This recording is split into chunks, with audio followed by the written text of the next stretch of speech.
does. It just differs in a lot of ways. So what people do a lot of times is put multiple mics on guitars and back the mics real far up, far away from the cabinet, and they get a sound that when they're playing by themselves seems to have some of those frequencies from the room replaced in the sound. But what happens is as soon as the drums and other instruments come in, the whole thing disappears. It might sound good on itself with that kind of distant miking, but usually it kind of tends to disappear when you get a lot of other close or present instruments in the mix. So, and then other people use a combination of close miking and far away miking, but you can get into some pretty serious phasing problems that way. And so what I do is just, I go with close miking. I usually don't use far away miking. I mean, some people have done so to great effect, but my system is I mic the speakers, but I usually end up miking the edge of the cone. If you mic the middle of the cone, it ends up being kind of a harsh sound. And if you mic the edge of the cone, more of the lower mid and bass frequencies tend to get in there. So I think that's the way I have it mic'd now. And that's usually a good rule of thumb for live performance too. So I think I'll play another song with the taped accompaniment, and then maybe after that just answer questions on any variety of topics y'all might want to ask me. So let me get this DAT happening.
That's kind of my own version of a piece by Ennio Morricone from the Sergio Leone film called Once Upon a Time in the West.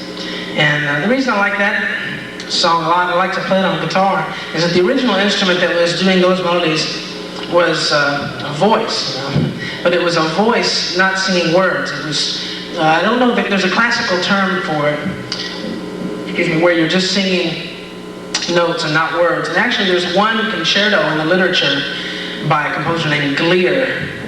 That's the concerto for colorature, soprano, and orchestra. And there's no words, it's just strictly singing. So in that piece, the vocals are singing the melody. It's a woman named Etta Dell'Orzo on the original recording.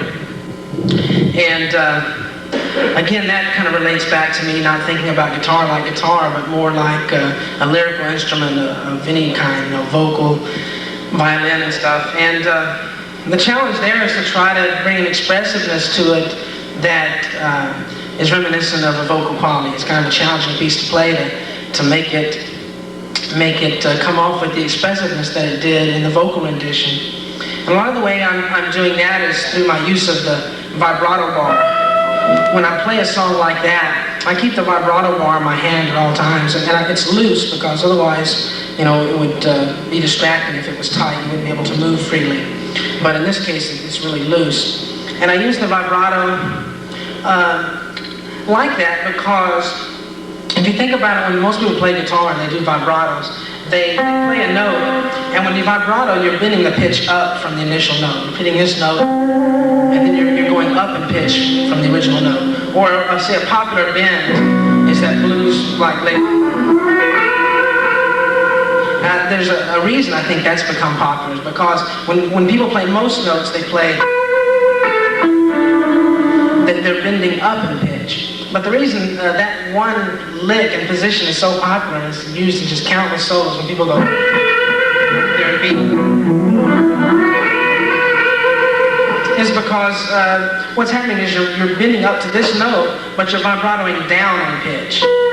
So a lot of people may not know why. They just know that they like the way that note sounds, but probably the reason they like the way it sounds is because it's vibratoing down in pitch, which is that's what vocals do. When people sing, they don't always vibrato above the pitch, or they don't just do it below either. A lot of times it's a mixture of above and slightly above and slightly below the pitch.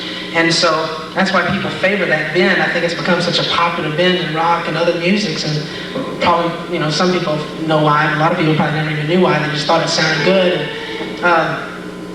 But the bar comes in handy in that way, because if the tremolo is set up in a floating system with the springs kind of loose, then you're able to play a note and vibrato it up and down in pitch.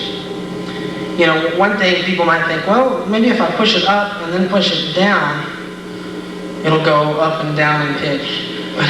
That's a really strange thing. I've encountered people trying to do that before, and that makes a sound that's really weird. Hold on a second. If you actually take the note in the middle and then you take it above the position you're in and then back down the position, you're still just bending it up. But if you have that glitch, that the regular pitch in the middle, it sounds like this. That is really weird. So the only way to really get a down vibrato without a bar with the fingers is to bend up to a note and then come down. And I guess, if you bent up to a note, you could go above the primary pitch and then back below it. But that's really hard to keep in tune. There's not many that can do that, because the physical technique of guitar, if you're going to do bends and bend them in tune, once you bend to the note, the hand kind of tends to anchor around that position that's in tune. And then you'll shake the note. And usually it will end up being down. If you try to do it above, it can get kind of iffy. So the bar is a great way to do that kind of articulation. Then subtly up to notes, and subtly down to notes. There's a bunch of things you can do bending down that people don't use a lot.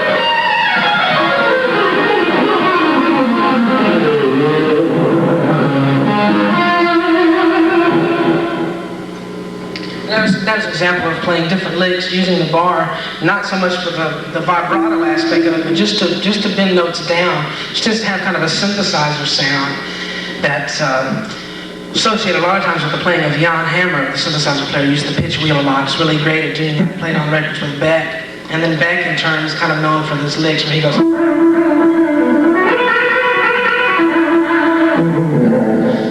But I kind of think that the genesis of a lot of that, well, I know the genesis of that originally is in Indian music, which if you listen to a lot of Indian music, the violinists and the sitar players and the sirad players, they do bends and articulations like that and have been doing so for a couple thousand years.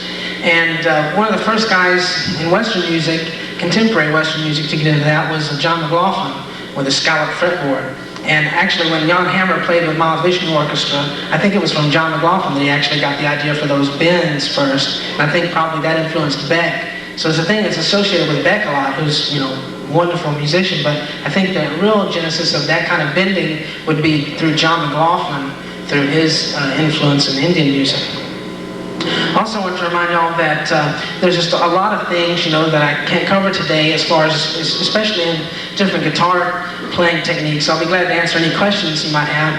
But I have 2 volumes of instructional videos coming out soon on the REH video label. And each one runs an hour. And it's volume 1 and 2, and they're coming out simultaneously. I don't think it's going to be like volume 1 and then 8 months later volume 2. They should both come out at the same time. And they feature me playing with Sean Rickman, my normal drummer, who's not here today. He lives sometimes in Washington, D.C. and sometimes in Los Angeles, so he can't be here today. But he plays with me on the instructional video. It's just me, him, and a computer sequenced bass. And then there's excerpts on both videos from a concert that I did with my whole band recently at Guitar Institute of Technology at GIT, which turned out pretty good because they do a lot of shows there, and the room is not a commercial room. There's not people coming in there giving concerts. All the concerts are strictly for the students only. And so they keep the sound system and the stage and everything just set up immaculately. The sound system is marvelous and the stage set up. The acoustics in the room are really great. So yeah, if you get a chance to go to GIT or see a concert there, it's a great place for a concert, and I had a lot of fun. So there's a lot of excerpts from that performance on both volumes 1 and 2 of the videos. So I'm trying to get those when they come out. It should be about a month or so. I can answer some questions now, if anybody's got anything about guitar technique or equipment, recording, music, anything. Questions, it's usually like a dance floor, nobody wants to be the first one on the dance floor. Once somebody gets out there, then it's just like a stampede, so. Okay? How would you work on developing speed, okay. Well, I can speak about how one would do that. In my own case, I was just born with kind of a freakish nervous system. I just started out playing that way, and from when I was a kid, I played that way. It's just that when I was a kid, I played super fast, but was probably kind of sloppy. And then over the years, or a few years' time, I kind of cleaned it up. And this was probably when I was about 10 to about 13 or 14. By the time I was 14, I had my technique pretty much developed. And then by the time I was 16, which I'm 30 now, all the techniques that I use today, I had by the time I was 16. Actually, I never play guitar, and this isn't advice for anybody. I mean, it works for some, and it would definitely not work for others. And I'm not saying this is the best method or whatever, but just from my own experience, I always do better practicing piano. I love to play the piano and play keyboards, and the more I play the piano, I find the better I get on guitar, even though I don't pick up the guitar. So that's me. But I have some pretty strong ideas about how other people can do that. One would relate to somehow, in a way, how I did it, and that is the classical way, or the standard way of practicing has usually been learn the lick, really slow, learn all the notes just right, and then play it slow over and over and over and over and over and over, and then get it gradually faster and faster. Play it slow and get a little faster, and this kind of smooth gradation toward eventually being able to play it fast.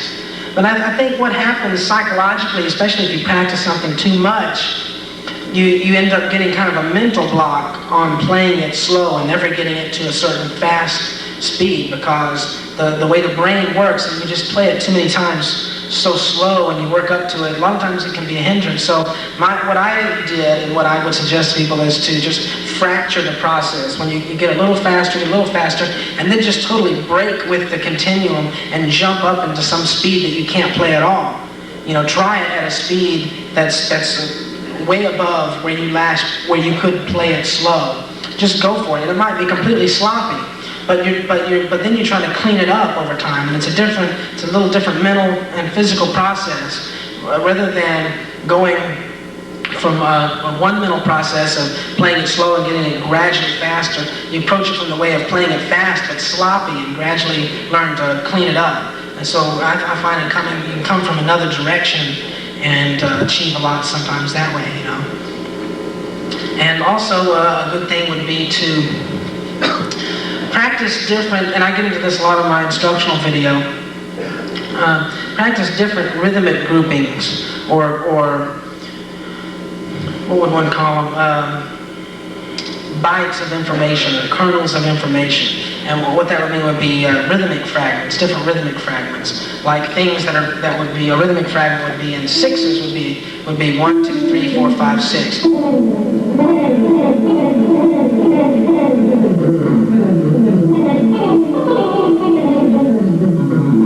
Okay, and so first, just work on sixes. It doesn't have to be on any particular scale. So just try to master the kernel, the chunk of information of just a six.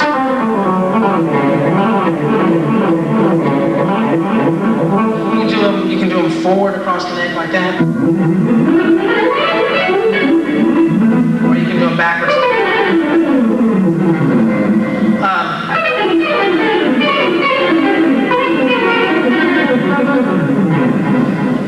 Okay, and then what one does is practice on all these different kernels of information, these little rhythmic fragments, if you will. And once you get a certain number of them down, like that would be sixes. Another one would be fours. 1, 2, 3, 4. 1, 2, 3, 4. 1, 2, 3, 4.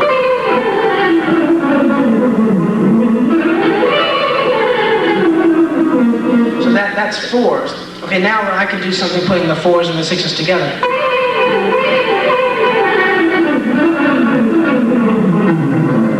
Okay, and you can go on and on that. It's just mathematics. You can just get your rhythmic fragments of 4 together, you know, and get them of 5 together and of 6 together. And the most interesting playing usually comes from mixing a lot of the different fragments together to make a phrase that, you know, whether slow or fast, everything can kind of be broken down into numbers. Now, the slower a phrasing gets, it becomes harder to kind of break it down in that manner, but anything medium to fast speed, you can analyze it and break it down into mathematical rhythmic fragments. And you know, in Charlie Parker Run, or some of the most complex stuff and rhythmically would be Charlie Parker and Cannonball Adderley. Specifically, Cannonball Adderley on this one album called 58 Miles. He does a solo on Oleo and on Straight No Chaser that are the most advanced syncopation I've ever heard of anything in my life. It's just the most miraculous combination of rhythmic fragments. He's playing phrases and he'll have 2s, and then he'll go into 3s, and then he'll go into 7, 5, 4, and the mathematics of it are just staggering, but yet it all feels and swings just right. You know, that's the hallmark of a lot of bebop phrases, especially, is the syncopation through combinations of different rhythmic fragments. So that would, besides being improving fast playing, that would add interest to the fast playing, so it wouldn't all be one graspable rhythmic pattern. It adds a lot of spice to it. So. Go ahead.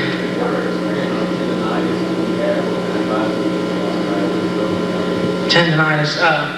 Well, I would just, you know, the great pianist, Glenn Gould, he used to always soak his hands in pretty hot water, and he was kind of crazy. He actually put them in almost boiling water, but he was kind of out there, so I wouldn't suggest boiling water, but warm water can loosen up the hands quite a bit. And also just, you know, try to relax when you're playing. All playing really is a balance between tension and relaxation, because without the relaxation you can't get around where you want to go, but without the tension you don't have the force to accomplish what you need to accomplish. So it's a very subtle balance, but I would say definitely don't practice too much of the same thing, because people develop carpal tunnel syndrome, like people get from working at computers and things like that. It's not good. And really it's playing is more almost of a mental process than a physical. I think if you can train your mind to do what it wants to do, you don't have to deal with the body quite as much. I mean, to just practice endlessly one thing over and over, I'm not sure that achieves what it's supposed to achieve. I think there's a line. You can practice something a certain number of times, but think about what you're practicing, and think about what's being accomplished. But just to practice and not even know what you're practicing, like watching TV and practicing, you know, That's good sometimes to a certain extent, but you can go over the line and just kind of damage yourself like that. For me, I think it's because I don't really practice guitar that much, but if I play guitar and I'll play piano for a while, so you have different movements. And which is strange for me because on guitar, probably my left hand is the strongest hand as far as control, but on piano it's my right hand. I don't know, I can't figure out why it's like that. I wish it was different. But go ahead. What's been your experience with the use of speaker simulators? Yeah, speaker simulators. Groove Tube makes one. I think Rocktron might have one. Alan Holdsworth has one. I don't know. I don't really like them that much, and I've done that before. Sometimes I've done sessions where people didn't even have an amplifier, or I didn't have an amplifier. The amp broke, and the session had to be done. So I'd have a distortion box, and I would go from the distortion box into the board. And when you do that, it sounds just like Revolution by the Beatles, which is a wonderful sound for that particular song, but it's just a gnat attack from hell sound. You know, it doesn't fit some things. It's remarkable how well it works on that particular song. But I think that's what actually they did on that. They didn't have a fuzz box. I think they just jumped it from a couple different channels and just overdrove the channels to death.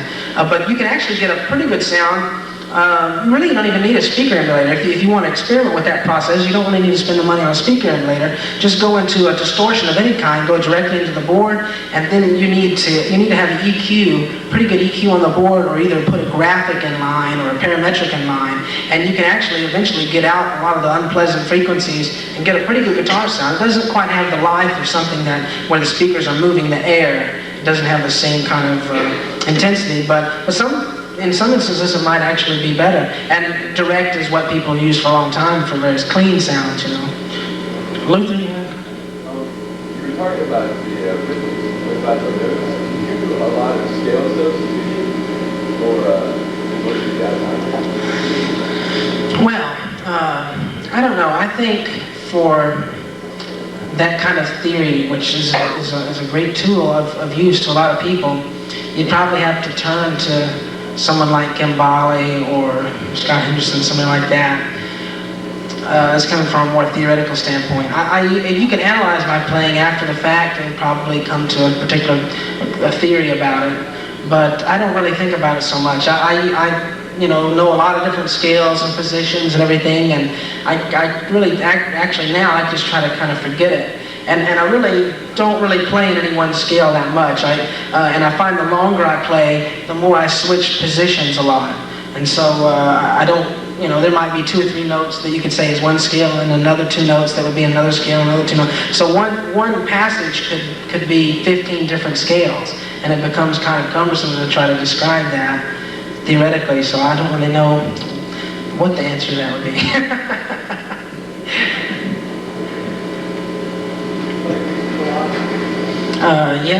That is a good thing to sit around and practice on acoustic. Or what will really help your technique is a gut string guitar.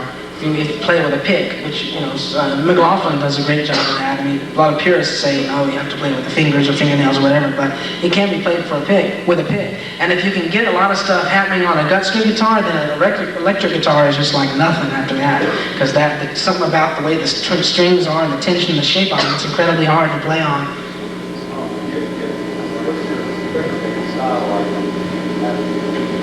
I don't really do a whole lot of that. It's really kind of just pretty horrible, It just like I play this thing sometimes by Pet Metheny off this album, The First Circle.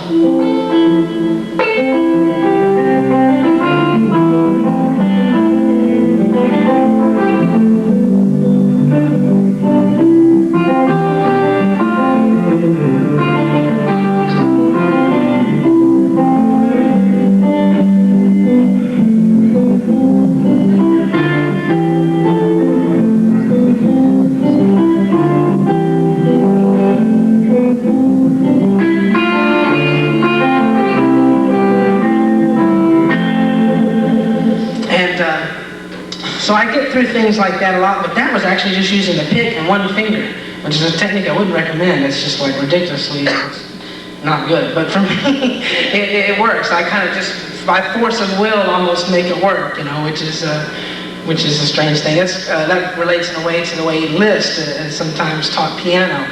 He would do certain, in the one etude on piano called the Mazeppa etude, by Liszt, there's a series of chords that would traditionally be played by putting the fingers in different places. But he actually did it just using 2 fingers and just going da-da-da-da-da-da-da, just hammering it up the keyboard. So sometimes the most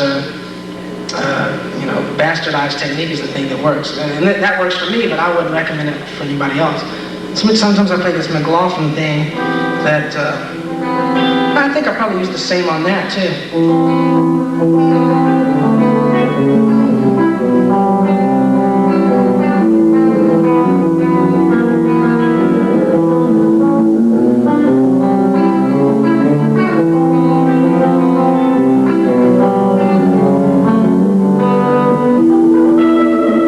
So that was kind of almost the same technique. I don't do a lot of real straight ahead fingerstyle guitar though, because at a certain point in my playing, I decided to, instead of applying the time to learning a classical fingerstyle guitar, I went into playing piano because the literature written for piano attracted me more. A lot of Russian composers, Scriabin, Tchaikovsky, Hungarian Liszt, and French composers and so on. And for guitar, it's all Spanish literature, which is great music, but didn't suit my temperament. I'm not real crazy about sword-to-ring and blah, blah, blah. There's, it's a lot of real fine music, but it doesn't fit my particular bent, so. Cody? You ever thought about working with the whole orchestra? Yeah, I'd love to do that very much. Actually, I'm writing a piece now that is a concerto for harpsichord, piano, and orchestra that I've got, I guess, about half of a movement composed on. And on my album, there's the piano concertino, which is kind of a miniature piano concerto. And that one was composed more for piano and sampled orchestra. So the parts might not be very playable on real instruments.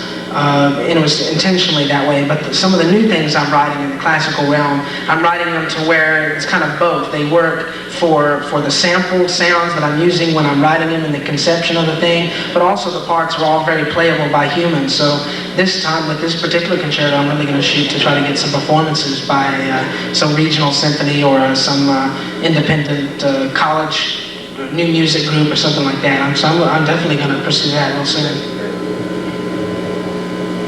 On your sequence tracks or whatever, what's your MIDI setup?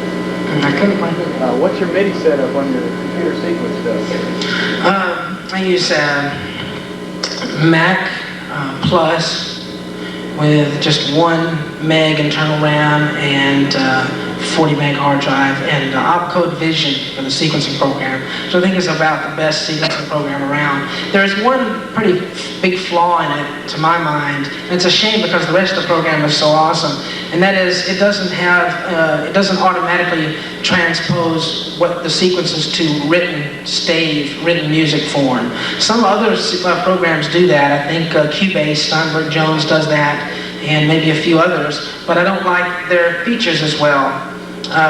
So it's either use Vision and get all the sequences you want and it won't put it into written score, or work on a sequence that I don't really like that will transfer to written score. So far I just work on Vision, but I could recommend Vision. Now, sometimes you have to import and export files is what it's called. So if you wanted to export a file from Vision into another program like Finale or Pro Composer, you could transfer it to written score there, which is, especially like I was talking about in recording and composing classical music, it's incredibly important, because unless you want to sit there forever, and with a pencil and on stave paper and go blind like Bach did, then it's great to have a computer to print out all the parts.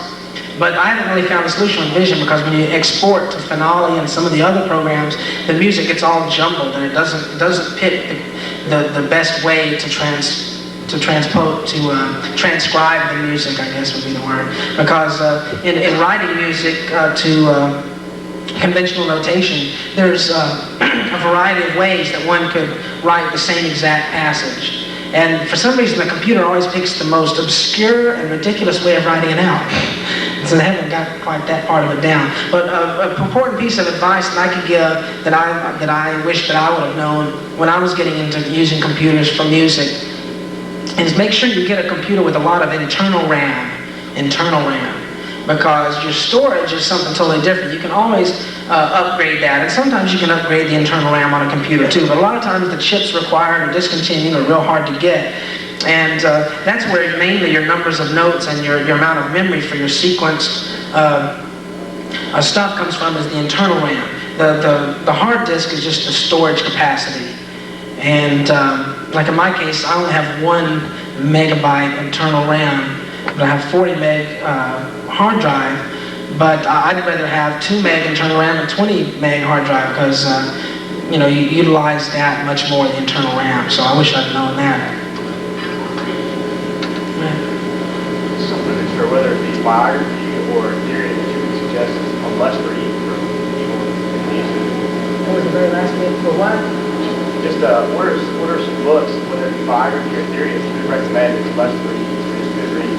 Good reading. Well, one of the best places is probably the Peabody McLean Library. They got a great musical. The whole second floor has a lot of art and music books. You know, when I was, or I still go there a lot, and for years and years, I went in there and just checked out barrelfuls of, you know, wheelbarrows full of material, and read a huge number of books there. And that way, you know, it doesn't cost that much. You can check out a lot of stuff, and almost anything you'd want to know is in the library. It's a great resource for musicians. You know, people think of it as a great resource maybe for writers or for whatever, or pleasure, which it is, but for musicians, the Memphis Library in particular is a great resource because they have about the biggest record collection I've seen in any library in Los Angeles or any other big cities I've been to where I've checked out the library. They didn't have near the collection that Memphis has. Memphis has a wonderful collection of recorded LPs and CDs and cassettes in the main library. What were some of the books that I was asking? What are some of the books that you've read, biographical or What? that you would suggest really? Well, concerning what section of music? What type? Something that I like or something that you can learn from? Well, I find, you know, a lot of the Slonimsky books are really wonderful. You know, the Thesaurus of Scales, and the he has some wonderful books, anecdotal books on music, the Lectionary of Music, which is very, very educational to read. It's a combination between a dictionary and a lexicon, I think is what it is, or something. Anyway, it's called a lectionary, which is a strange term, but it's kind of like a dictionary and an encyclopedia combined. And Slonimsky is one of the greatest writers on music and theory, and very entertaining too. So you laugh usually while you're learning. So, and then he has another one called the the Lexicon of Musical Invective. That's a great book I would suggest to people. By Slonimsky, Nicolas Slonimsky. And what that is just a catalog of all the horrible, horrible reviews and things that every great musician in history has been called. So there's like 20 pages on how Mozart was just a total clown and an idiot, you know, which is just phenomenal. It's just mind-boggling. Or Tchaikovsky, you know, if everybody hated Tchaikovsky, he's one of the most despised composers critically, which is just mind-boggling because his music has such an immediate charm and beauty and warmth. It's hard to see how he was so hated, and in fact, it may have led him to take his own life. Shortly after a performance of his final symphony in New York, he drank unboiled water in a cholera epidemic and killed himself. He had some personal problems, but you know, he was certainly he was hated by so many critics. It was ridiculous. So that can be inspiring though, because you think, you know, if all these people that were that great get called all this, you know, it kind of toughens you up against certain criticisms and gives you strength to go on and do what you want to do or feel you have to do.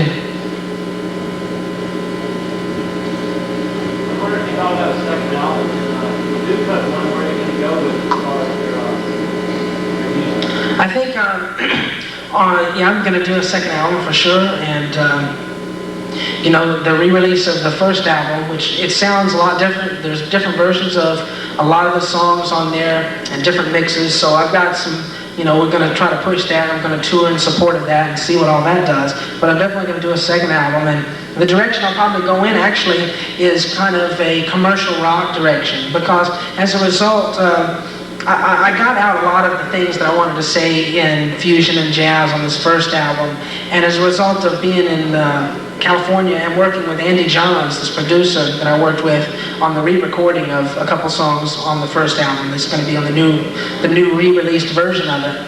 He really rekindled my interest in a lot of ways in so-called commercial music, you know, because there's especially now, there's a lot of things opening up, a lot of kind of weird and unusual elements being introduced into popular music, and as a result of working with him, it kind of rekindled my interest in trying to bring my expression and just say something that I want to say through that form of music, which I've always loved. Anyway, you know, there's a lot of wonderful music that you could call commercial and that's very popular. It also happens to be really incredibly artistic.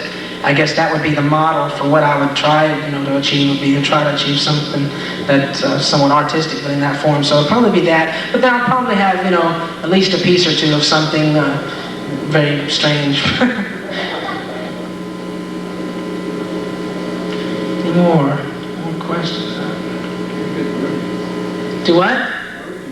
Yeah, movie music. Yeah, I'd love to do that. You know, there's a lot of great, and there's a lot of great inspiration that one can get in music. Just even if you never plan to do music for movies per se, you know, movies, especially very visually and the poetic type of movies, have, I find that they relate a lot to art. I mean, to music. If you have even if they don't have much music in them. Like there's a lot of action or entertainment pictures, and those maybe can be inspiring in a certain way, but I would say there's a lot of foreign films that have a certain poetry to them that can be really inspiring toward the composition of lots of different types of music. I recommend Andrei Tarkovsky, a Russian filmmaker. All of his films have just one of them is called Solaris. It's one of the most poetic, beautiful films I've ever seen, and after you watch it, you just want to write music. It makes me want to write music, at least. Not necessarily even in the mood of that picture, but just very inspiring. And also the films of like Louis Buñuel or Ingmar Bergman, and you know, I'd like to maybe do a movie seminar sometime, because I'm really into movies as much as guitar, really. That's your guitar setup. I was noticing your style, they was faster than this. There's a particular gauge string for string height. Specific type of action you prefer to play with. Yeah, in my case, I think it's important for me to have just the most ridiculously close action in the world. I get used to at various times to action that's a little higher, and sometimes a little lower is uncomfortable for me, but that's because it's hard to get the action low and get it to sound as good. It sounds a little better with the action high, but if it sounds better and you can't play what you want to play, then what have you kind of gained, you know? So it's a balance. But eventually I want to find a guitar maker, you know, or a guitar that the action could be measured in microns or fermis, you know. I'd like it to just be so close that it would just microscopically on the fretboard. And I think 9s are probably a good balance. 8s are the most comfortable, but they don't speak all that much. And 10s would be of good use on shorter scale guitars, Gibson guitars with a stud tailpiece. But when you have the extra string length in a Stratocaster or a tremolo guitar, then 10s are too heavy. So 9s would be, you know, but whatever suits different people. You know, the heaviest strings you can play on and play comfortably are probably the best. Stevie Ray Vaughn used the heaviest strings in the world. I picked up I was recording at Kiva one time, some demos for my album at the same time he was doing his in-step record there, and I picked up his guitar, and I couldn't even make it speak one note. It was like trying to play a violin with a pick, and just like tink, tink, tink, tink. I couldn't even get it to make one note. It was just, the strings were so ridiculously heavy. He had fingers of concrete.